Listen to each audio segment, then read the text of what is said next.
Well, greetings, greetings, greetings. Guess you guys know who I am by now, the brother from Harlem with the high school education. I want to tell you some things about just what Harlem was to me. Now, I always say that I grew up on the streets of Harlem.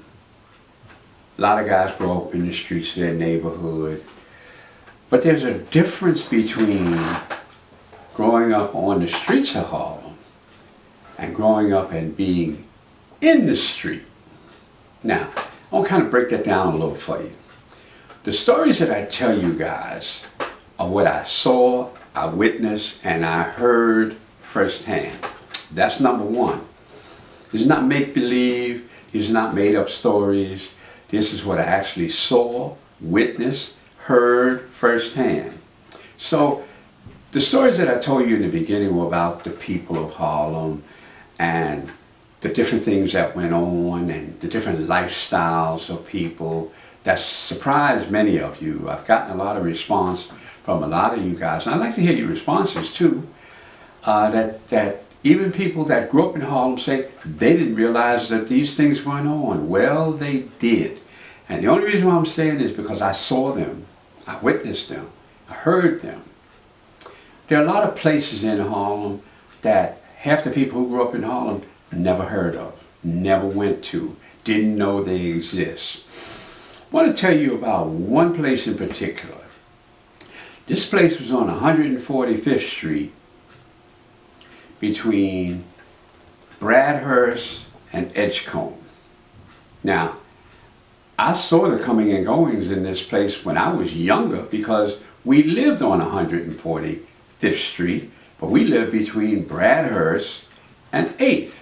So it's like a block, it's just the next block. But I could look out my window, because we had a front window, and look and see this place the next block up, because that's the way the street was designed. This place was called a Big Track.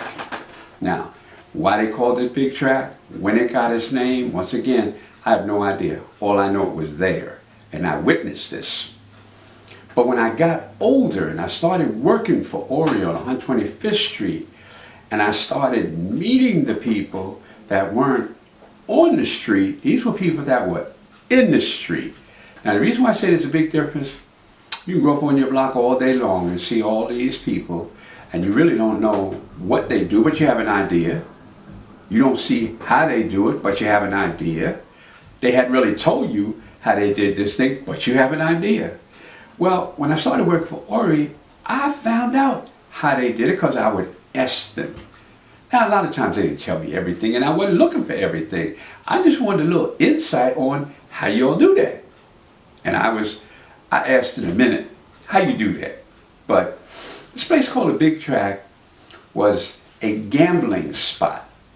Now, most of you people heard of Vegas and Atlantic City, where you play cards and you shoot dice and you do all of the above. Well, the Big Track had their own little, because I'll just call it a casino, where they shot dice. Now, if you guys don't know what shooting dice was, that's the little square cubicles with all the little dots on them that created numbers 1 to 6. And you roll 2 of them, and the way the game is played, you roll 2 of them, and whatever number comes up, that's a point. That's called your point.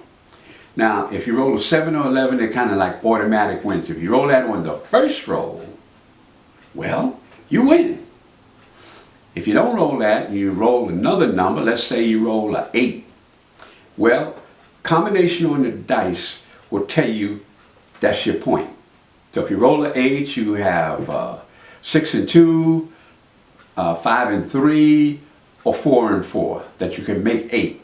Now the object is to keep rolling the dice until you get that point. Now, if you roll a 7 or 11, while 8 is your point, you automatically lose. You automatically lose, see? So that was the object of the game. Now, the Big Track had rules too. They have what they call table stakes. And if you aren't familiar with what table stakes are, table stakes is the amount of money that you need just to play the game. Now, understand this was in the 60s. it was in the mid-60s the first time I went there. And table stakes back then was $15,000. Now, understand in the 60s, that was a lot of money for a guy to be gambling, win or lose.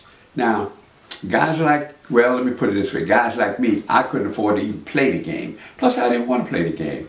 These were hardened gangsters when I say that. These were all the elite boys that were, quote unquote, against the law. They were drug dealers and pimps and number writers and boosters, people who stole things because they had that money.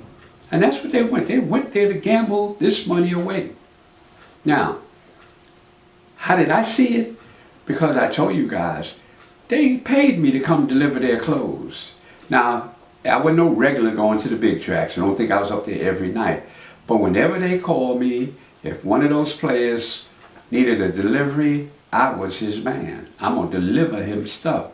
Took a minute for I could get in more freely than it did in the beginning. In the beginning, I'd have to call, or they'd have to go downstairs and kind of walk me in. First of all, I didn't have $15,000 to get in the game, let alone get in the place. Now, the way the place was designed was a brownstone, and the gambling spot was on the second floor, but there was always a guy standing at the bottom of the store, at the bottom of the steps. You had to get past him first to even climb the steps. Well, at times they had a secret word, or he was familiar with the players. He wasn't familiar with me. I'm just a little old brother from Harlem. But they got to know me from my coming and going because they always knew I was delivering clothes because I always had a suit or something, on my shoulder. So, the guy at the bottom of the step, you had to get past him. Well, understand, he was packing heat. Then when you get to the top of the steps, at the front door, there's another guy. He too was packing heat. So when you got into the building, he unlocked the door. Dig this. And you stepped in. And when you stepped in and go up the next flight of stairs to the next floor up, well, guess what? He locked the door behind you. Then you get there where the door is, where the room is, where they gambling at. Another guy. He opened the door. You step in. He locked the door behind you too.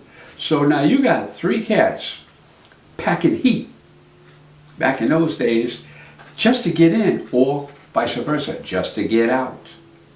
So once you get in this room, you have 10 to 12 guys there around the clock while they were open, shooting dice. Rolling them bones is what they call them, rolling them bones. And they gambling. And they betting $1,000 on a roll, $2,000 on a roll of the dice, $5,000 on the roll.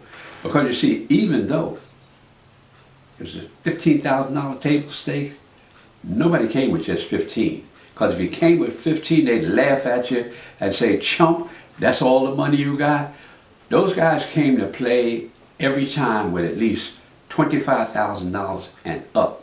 So you think about this. 10 guys, $25,000, that's $250,000 at that table at any given time. Shooting dice. Now, you know that amount of money could have taken care of 40 families.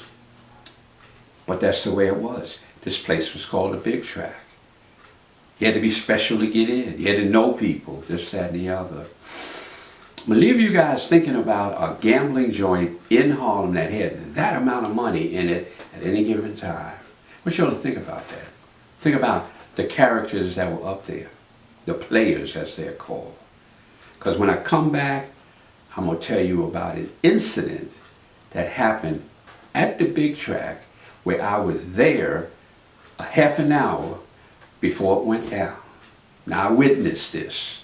So once again, brother from Harlem with the high school education, bidding you a farewell. I'll be back with another story, and it'll follow up the Big Track. So you guys be blessed and think about a gambling joint in Harlem in the 60s. And I don't know even when it started, because it was there when we lived there. So I don't know. But I was there. So be blessed. I'll be back.